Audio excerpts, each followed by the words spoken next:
বলি আমরা বাংলাকে সম্মান করি, বাংলার মাটি, বাংলার জল, বাংলার বায়ু, বাংলার ফল এক হোক বলে আমরা বলি বাঙালির ভাই বাংলার ঘরে যত ভাই বোন এক হোক, এক হোক, এক হোক।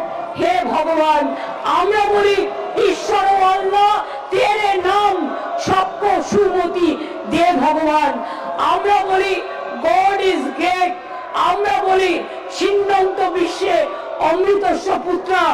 আমরা বলি পুরানো সেই দিনের কথা ভুলবো কি যে হায়, কবি রবি ঠাকুরের গান। তার কারণ গামছাড়া ওই রাঙা মাটির পথ আমার মনও ভুলায় রে।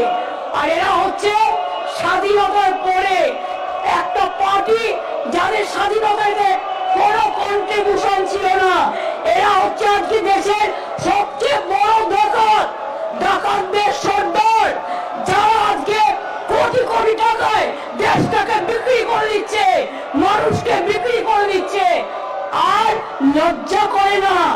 এরা সাম্প্রদায়িকতা সুশ্রুতি দেয়, এরা মানুষে মানুষে ভাগাভাগি করে।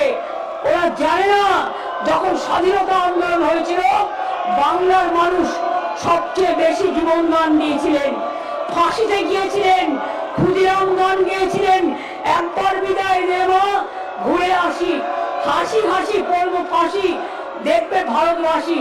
আর সেদিন এই বিজেপির যারা লেজুর তারা ইংরেজদের কাছে দাসখত দিয়ে জেল থেকে বেরিয়ে এসেছিলেন।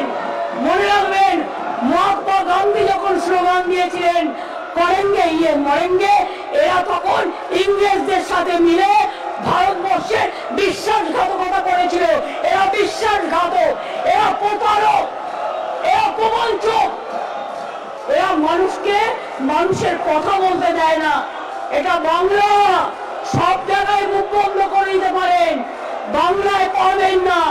যারা আজকে নির্বাচিত হয়েছেন আগামী দিন বিজেপি কেউ